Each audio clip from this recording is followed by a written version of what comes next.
मार्गशीर्ष मास की गुरुवार के दिन आपको यश नहीं मिलेगा, तो बेलपत्री के पेड़ के नीचे हल्दी का शिवलिंग का निर्माण करो। हल्दी पिसी हुई हल्दी का शिवलिंग का निर्माण करो, उसका पूजन कर कर घी का दिया लगाकर भगवान शंकर की वही हल्दी का शिवलिंग का तिलक अपने हृदय पर चाहे पुरुष हो चाहे स्त्री हो, अपने हृदय पर कंठ के पास उस तिलक को लगाएं और बाबा का विसर्जन उसी बेलपत्री के पेड़ के नीचे जल डालकर कर दें। महाराज यश मिलना प्रारंभ हो जाता है। केवल ये यश के लिए ही नहीं होता, इसका एक क्रम और है। मान लो आप किसी मीटिंग में बैठे हो, किसी अच्छी जगह पर बैठे हो, किसी कंपनी के इंटरव्यू में बैठे हुए हो, आप किसी कार्य के लिए जा रहे हो और वो कार्य बहुत जरूरी है कि इस व्यक्ति से मुझे ये पैसे निकलवाना है, इस व्यक्ति से मुझे ये काम निकलवाना है, और वो व्यक्ति बहुत दिन से हाथ में आ ही नहीं रहा, तो उसके लिए भी ये कार्य किया जाए। अर्थात कीर्ति शुद्ध हो, पवित्र हो और यश की प्राप्ति। लक्ष्मी, वो कौन से दो स्थान हैं जहां तू जाना पसंद नहीं करती? लक्ष्मी, वो कौन से दो स्थान हैं जो व्यक्ति धारण करता है तो उस व्यक्ति के पास में से 2 साल में, 4 साल में, 6 साल में, 8 साल में तो रुष्ट होकर चली जाती है? वो स्थान कौन से हैं? तो 2 स्थान माता लक्ष्मी ने बताए हैं। पहला, फूटे हुए बर्तन में भोजन करना। कौन से बर्तन में? जम के बोलिए जरा। जो टूटा बर्तन होता है, खंडित बर्तन होता है, फूटा हुआ बर्तन होता है, कहीं गिलास की किनोर टूट गई है, कहीं कटोरी की किनोर टूट गई है, कहीं थाली की किनोर टूट गई है, और तुम कहीं प्लेट की किनोर टूट गई है और तुम उसमें भोजन कर रहे हो, तो टूटे हुए बर्तन में भोजन करने वाले के पास में लक्ष्मी छिन्न हो जाती है, उसका भाग्य भी फूटे हुए बर्तन की तरह हो जाता है। ये लक्ष्मी का। और दूसरा, फटे हुए वस्त्र धारण करने वाले का भाग्य भी फटे हुए वस्त्र की तरह, जैसे फटा हुआ कपड़े का रेसा रेसा निकलता है, उसी तरह फटे हुए वस्त्र धारण करने वाले के भी जिंदगी में परिश्रम का रेशा निकलता रहता है, पर उसको सुख का भान नहीं होता। आज के जमाने में ये फटे हुए कपड़ों का फैशन आ गया, ये बड़ा दुख की घड़ी है।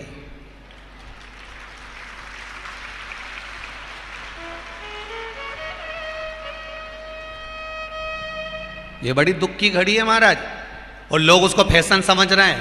पहले तो कम फटा होता था, पर आज के जमाने में तो इतना इतना फट गया, ऐसा लगता है कि दिवाली का बम चलाने गया था दीपावली पे और बम कपड़ों के बीच में से फट गया। इसलिए वो कपड़े कब पहनेंगे तो ने अब पहन लिया। शास्त्र कह रहा है, लक्ष्मी कह रही है माता पार्वती को कि 2 जगह पर अगर ये 2 क्रम जिस जीव के होते हैं उसके पास में से लक्ष्मी 5 साल में, हम कई बार कहते हैं इन बच्चों को नहीं मालूम, इन नवयुवक लड़कों को नहीं मालूम, इन नवयुवक बेटियों को नहीं मालूम कि फटे हुए कपड़े पहनने का फल क्या है। आज नहीं, विवाह कर कर जब जाएगी तो मायके से जब ससुराल जाएगी, तूने कुंवारी अवस्था में तो खूब फटे हुए कपड़े पहन लिया ने, मम्मी मैं तो जीन्स लूंगी ने, ये लूंगी, तू तो खूब फटे हुए पहन, पर वहां जब जाएगी तब मालूम पड़ेगा कि रोना किसको कहते हैं। आज तो पहन लो। वो उसी में की बात है, कल वाली बात याद कर लो। अभी खाओगे तो कुछ दिन के बाद ब्लड बनेगा, और ब्लड बनेगा तब जाके ये शरीर में दौड़ेगा। आज की आज तुमने रोटी खाई तो क्या आज की आज ब्लड बन गया? जम के तो बोलो रे खरगोन वालों, नहीं बनाना। आज खाया है तो ब्लड 8 दिन में, 4 दिन में, 6 दिन में, 2 दिन में, 5 दिन में, 3 दिन में बनेगा। आज की आज ब्लड नहीं बनेगा। आज खाया तो 2 दिन में ब्लड तैयार होकर तुम्हारे शरीर में दौड़ेगा, शरीर में दौड़ेगा तो तुम्हारा शरीर भी चलेगा। उसी तरह तुमने अगर युवानी अवस्था में, कुंवारी अवस्था में ये फटे हुए कपड़े पहने हैं, तो जब तुम्हारी अवस्था बढ़ेगी ना, आज नहीं रोना पड़ रहा। आज के जमाने में तो फैशन है साहब, फैशन है तो आज पहन ले, बाद में रो ले। फटे हुए वस्त्र भी धारण नहीं कर। घर की बेटियां, घर के लोग ऐसे कपड़े पहने, ये श्रेष्ठता नहीं है महाराज। थोड़ा सुधार। कहा शरीर को भोगना था, फिर मनुष्य क्यों ये जीव आत्मा क्यों भोग रहे? क्योंकि जीवात्मा मरती नहीं। इसको जब भुगताया जाता है तो ये भोगती रहती है, तड़पती है, चिल्लाती है, अब नहीं करूंगी गलती, क्षमा कर दो मुझको। हल्दी का गट्टा, हल्दी जो सूखी एक गट्टे में आती है ना, हल्दी की गांठ, उसका थोड़ा सा टुकड़ा उस कलश में डाल लीजिए। और जिस व्यक्ति का समय गड़बड़ चल रहा हो, लक्ष्मी नहीं आ रही हो, बीमारियां बनी हुई हो, दुख हो, तकलीफ हो, कष्ट हो, माता पार्वती जी अश्विमनी घोड़ी बनी लक्ष्मी जी को ज्ञान उपदेश दे रही है। माता पार्वती जी जब लक्ष्मी जी ने आंख में से आंसू बहाए, शिवलिंग पर गए, शिवलिंग से जलाधारी पर गए, जलाधारी पर जब वो अश्रु पड़े और उस अश्रु के पड़ने पर माता पार्वती जी प्रकट हुई और प्रकट होकर माता पार्वती जी जब सम्मुख में आई, माता पार्वती जब सामने आई तो उन्होंने लक्ष्मी जी को समझाया। माता लक्ष्मी से कहा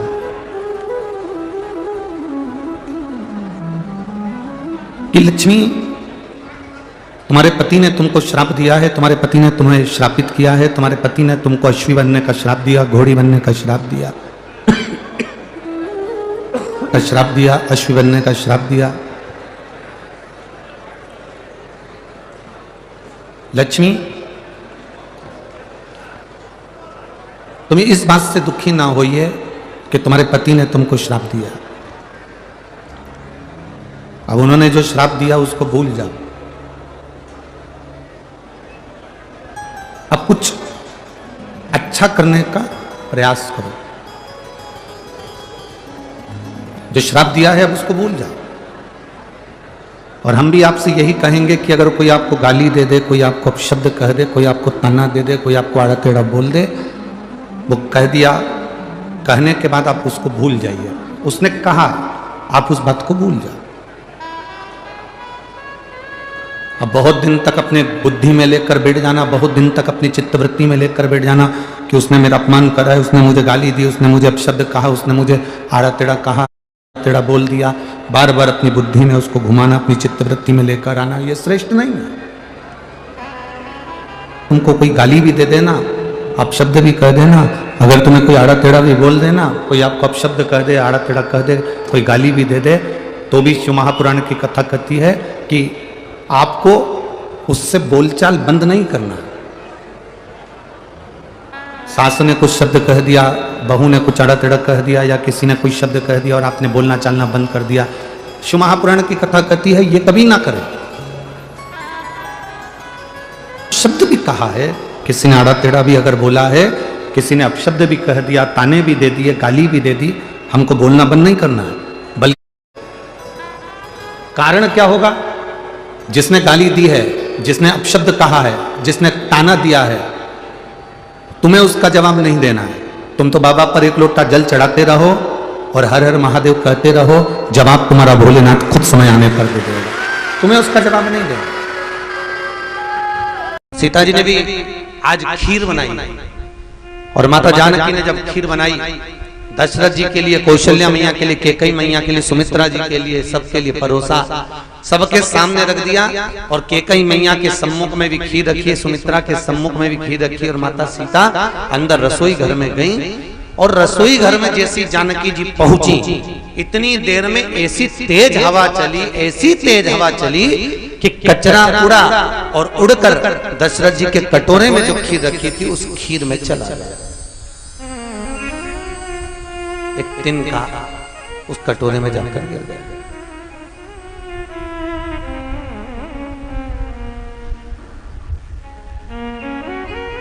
सीता जी ने रावण को क्यों नहीं मारा, उसका प्रश्न का उत्तर है ये। एक तिनका, एक कचरा कटोरे में पड़ा है खीर के,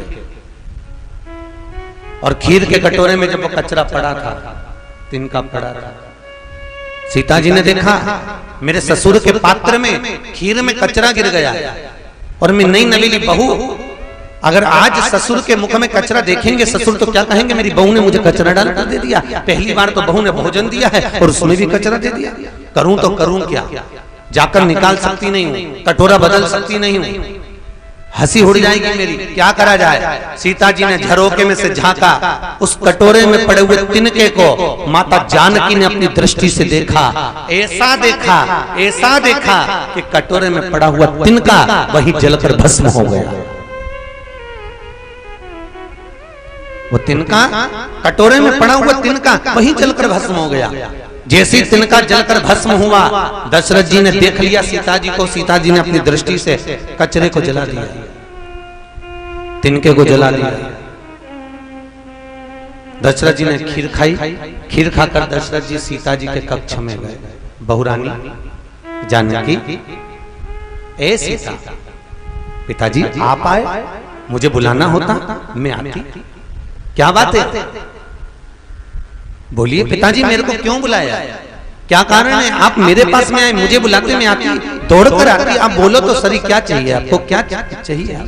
जानकी तुझसे कुछ मांगना है तो दे देगी। सीता जी कहती है जी पिताजी आप बोलो क्या चाहिए। पहले सौगंध खा राम की कि तुझसे जो मांगूंगा तुझे देना पड़ेगा। सीता जी कहती है पिताजी सौगंध खाने की जरूरत ही नहीं पड़ेगी, आप मांगो तो सही आपको क्या चाहिए, मैं वचन देती हूं कि जो मांगोगे दे दूंगी। सीता तू मुझे वचन दिए और ये वचन टूटना नहीं चाहिए, नहीं टूटेगा, बोलो क्या चाहिए। दशरथ जी कहते हैं जानकी जैसे आज तूने उस तिनके को देखा ऐसा किसी दुश्मन को भी मत देखना, बस तुझसे इतना सामान और कुछ भी नहीं चाहिए। और आपने देखा होगा जब जब रावण सीता के पास आता था सीता एक तिनका तोड़कर उसको देखती रहती थी। और तिनके को सीता इसलिए देखती थी बेटा इसी तिनके के चक्कर में बचा, नहीं तो अभी तक तो निपटा देती तेरे को, कब का, केवल इस तिनके के चक्कर में बचा, अभी तक तो मैं तेरे प्राणों को हर लिया, अभी तक तो मैं तुझे समाप्त कर देती, केवल इस तिनके के चक्कर में तू बचा हो। और ये तिनका तुझे बचा कर रखा है केवल इसके लिए तुम बचा। महाराज सीता चाहती तो रावण का संहार करने में देरी नहीं लगती, सीता चाहती तो रावण का संहार करने में एक क्षण की देरी ना होती, पर केवल जो वचन दिया गया था, जो शब्द कहा गया था, जो वचन के संबोधन कहे गए थे कि मैं आपको वचन देती हूं कि जिस तिनके को देखा ऐसा दुश्मन को भी नहीं देखूंगी, इसलिए माता जानकी ने रावण का संहार नहीं करा, नहीं तो सीता तो रावण को कब का मार देती साहब, कब का मारने में देरी नहीं लगती। महाराज पतियों को परिवार में धर्म पत्नी बोलने का मौका कम देती है। आप चिंता मत करो मैं सब संभाल लूंगा, आप क्यों टेंशन लेते, मैं हूं। जानकी जी रावण का संहार करने में आतुर रहती है, जानकी जी भी रावण का संहार कर देती, पर सीता का वचन माता जानकी ने जो वचन दिया वो निभाया है, वचन की पूर्णता है। तो महाराज राम जी के प्रकट होने के, राम जी के जन्म लेने के, राम जी के प्राकट्य के भी कुछ कारण हैं, तो रावण के संहार के भी कुछ कारण हैं। क्या रावण सीता को जबरदस्ती अपनी अर्धांगिनी नहीं बना सकता था? क्या रावण सीता को जबरदस्ती अपने भवन में नहीं रख सकता था? केवल उसका कारण इतना था कि एक बार रावण देवलोक में गया और देवलोक में जाकर मेनका को उन्होंने देखा, बड़ी सुंदर थी। रावण ने उसको अपना बनाना चाहा, जैसे ही अपना बनाना चाहा, रावण ने उसका हाथ पकड़ना चाहा, मेनका ने कह दिया मेरा हस्त मत पकड़ना, मैं तुम्हारे भाई कुबेर की बेटे नल कुबेर की धर्म पत्नी हूं और तुम मेरा हस्त कमल पकड़ रहे हो, मैं तुम्हारी बहू हूं। और बहू का हाथ अगर ससुर पकड़े ये अच्छी बात नहीं है। वो तो तुम मेरे काका ससुर, मैं कुबेर की बहू हूं, नल कुबेर की पत्नी हूं और आप मेरा हाथ पकड़ रहे हो, मान जाओ। अंत में रावण ने उस प्राण छूट। आपको पहले भी कथा में कहा, राम किसी को मारे नहीं, ऐसा है मेरा राम, अपने आप मर जाएगा करके खोटा। मेरा राम किसी को नहीं मारता। भगवान अपने ऊपर कभी नहीं लेता कि मैंने किसी का संहार करा, मैंने किसी को मारा, मैंने ऐसा किया, वो कभी नहीं। कल कथा में कहा था आपको कि मंदिर के पीछे, कहां पर, कल कथा में बताया था कि मंदिर की परिक्रमा करते समय मंदिर के पीछे अगर हम प्रणाम करते हैं तो हमारे जीवन के पुण्य, हमारे जीवन का दान, हमारे जीवन का सत्कर्म उसी समय अधर्म में बदल जाता है। उसी समय, जिस समय हमने किसी मंदिर के पीछे प्रणाम करा, अगर परिक्रमा करते समय मंदिर के पीछे हम नमन करते हैं, प्रणाम करते हैं, तो हमारा सत्कर्म, हमारा दान, हमारा पुण्य, हमारा धर्म उसी समय अधर्म में परिवर्तित हो जाता है। इसलिए महाराज हिंदू धर्म के अंदर मंदिर के पीछे प्रणाम नहीं किया जाएगा, प्रणाम नहीं। कल कथा में आपको कहा था कि केवल एक ही कारण है कि हमारे विचार को, हमारी दृष्टि को, हमारी सोच को बदलने का प्रयास किया जाए। राम कथा, सारे देवताओं ने अगर भगवान राम की स्तुति करी थी तो यही प्रार्थना करी थी कि आपके द्वारा जगत का कल्याण। भगवान ने भी आश्वासन दिया था और सब अपने अपने धाम को चले गए थे। सुर समूह विनती करी, पहुँचे निज निज धाम, जग निवास प्रभु प्रगटे, अखिल लोक विश्राम। भगवान ने सबको एक वचन देकर भेज दिया, तुम चिंता मत करो, मृत्यु लोक में जाना, पृथ्वी पर जाना और पृथ्वी पर जाकर अवतरित होना। किसी भी रूप में तुम्हारा मन पड़े, राज ऋषि बनकर, साधु बनकर, सन्यासी बनकर, तपस्वी बनकर, साधक बनकर, उपासक बनकर प्रकट हो। हम आएंगे, वचन निभाएंगे।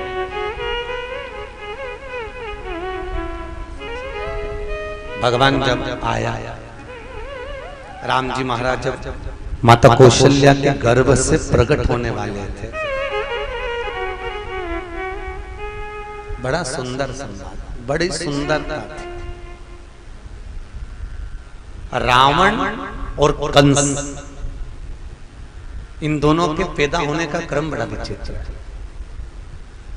अच्छा, दोनों की क्रमता भी देखो, रावण भी गुरुवार के दिन पैदा हुआ था और कंस भी गुरुवार को पैदा हुआ था।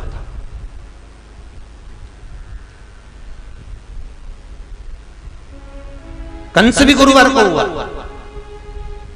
और रावण,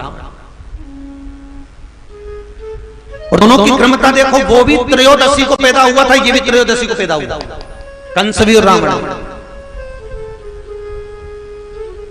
बस अंतर इतना है, ये ब्राह्मण के घर में पैदा हुआ और वो यदुकुल में पैदा हुआ, पर दोनों में बस केवल अंतर इतना था कि जो कंस पैदा हुआ था वो पवन रेखा के गर्भ से पैदा हुआ और वो पवन रेखा 3 दिन की रजस्वला थी, 3 दिन की रजो धर्म धारण करी, 3 दिन की रजो धर्म। और हमारा हिंदू धर्म कहता है, हमारा शास्त्र कहता है कि नारी जब 3 दिन की रजस्वला रहती है, नारी जब 3 दिन की रजो धर्म में रहती है, इसका वर्णन भी हमारा शास्त्र। पवन रेखा 3 दिन की रजो धर्म वाली थी और रजो धर्म धारण कर कर पवन रेखा बालों को धोकर, केश को धोकर बगीचे में चली गई थी। और बगीचे में जैसे गई, एक दुर्मलिक नाम का राक्षस वहां से निकल कर जा रहा था। उसने पवन रेखा को देखा, बड़ी सुंदर लगी, और इतनी सुंदर लगी पवन रेखा, और दुर्मलिक कुंवारी अवस्था का राक्षस, कुंवारी अवस्था।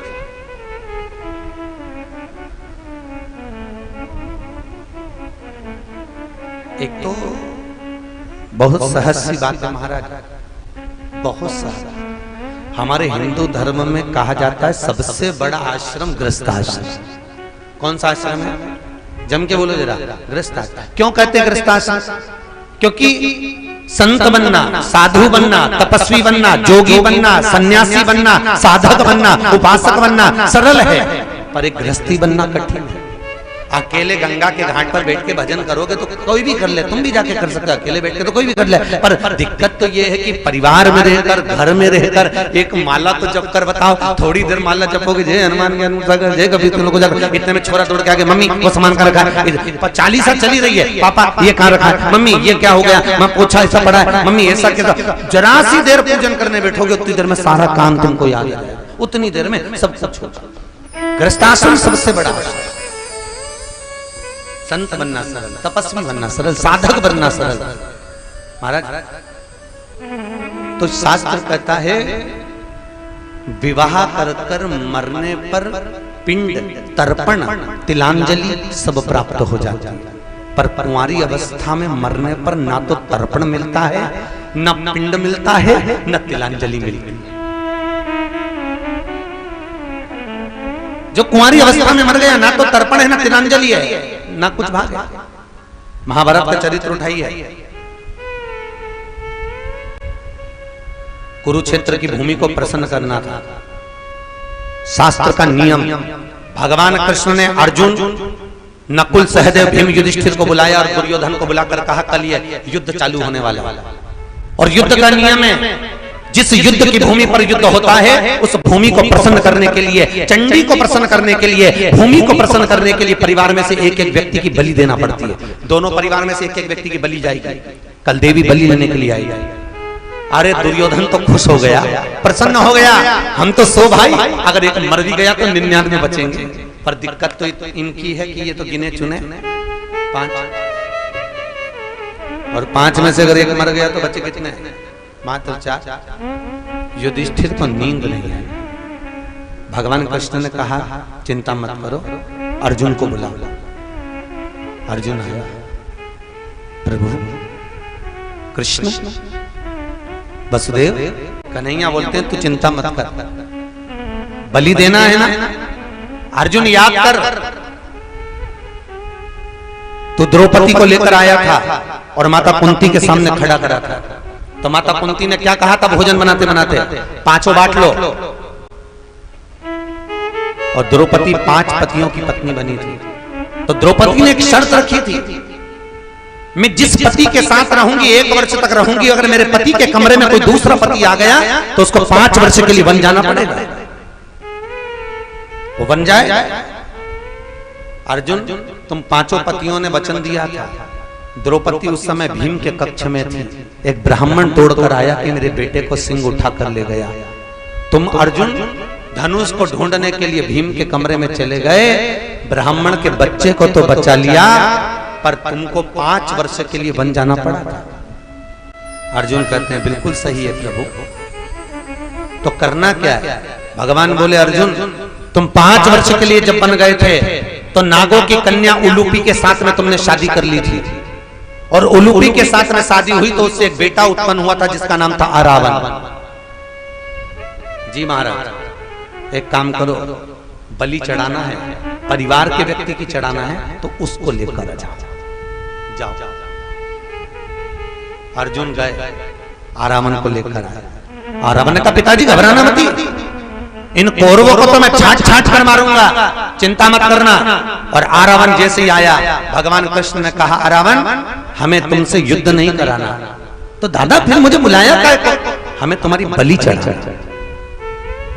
आरावन कहता है दादा मैं कुंवारा हूं, और कुंवारी अवस्था में अगर मर गया तो तो ना तो मेरा पिंड मिलेगा, न तर्पण होगा, न कहीं गया जी का श्राद्ध होगा, ना मुझे कुछ मिलेगा। अगर ब्राह्मण को भोजन भी कराया जाएगा तो मुझे प्राप्त नहीं होगा, कोई तर्पण भी करेगा तो मुझे प्राप्त नहीं होगा, कोई तिलांजलि भी देगा तो मुझे नहीं मिलेगा, क्योंकि मैं कुंवारा हूं और कुंवारी अवस्था में मरना नहीं चाहता। दादा पहले मेरी शादी कर दो, उसके बाद मैं मर जाऊं। अब भगवान ने मन में सोचा, एक रात के लिए कौन अपनी छोरी भी आएगा, कल तो इसको मरना। करा क्या जाए, एक रात्रि के लिए इसको छोरी देगा कौन? भगवान कृष्ण ने युधिष्ठिर, नकुल, सहदेव सबसे कहा ढूंढो एक लड़की ढूंढो, जल्दी इसकी शादी करना। कोई लड़की नहीं मिली। भगवान कृष्ण को लगा अब करा क्या जाए। तब भगवान कृष्ण को याद आ गया कि भगवान शंकर ने भगवान ब्रह्मा को सृष्टि रचना का भार दिया था और ब्रह्मा जी से कहा था, ब्रह्मदेव सृष्टि की रचना करना तो पुरुष और स्त्री ना। तो शंकर भगवान ने अपना अर्धनारीश्वर स्वरूप का दर्शन कराया था। करें दर्शन कभी? अर्धनारीश्वर स्वरूप का दर्शन कराया था कि आधे पुरुष बना दो, आधे स्त्री बना दो। और ब्रह्मा, भगवान विष्णु और शिव चले गए। जब ब्रह्मा जी ने सृष्टि की रचना करी, आधे स्त्री बनाना थे, ब्रह्मा जी ने उनको भेला कर बना दिया, आधे पुरुष आधे स्त्री। तो पूरी पृथ्वी किन्नर की हो गई। जहां देखो वही किन्नर, जहां देखो वही किन्नर नजर आ रहे थे। नीचे आए, आते सी भगवान विष्णु को हंसी आ गई, ब्रह्मा जी तुमने क्या बना दिया? ब्रह्मा जी बोले, भगवान शंकर ने तो किया था, आधे पुरुष आधे स्त्री बना दो। शंकर भगवान बोले, मैंने बोला था आधे पुरुष आधे स्त्री बना दे, तो उसने स्त्री का रूप रखा और किन्नर का रूप रखकर भगवान कृष्ण ने रावण के साथ में शादी की।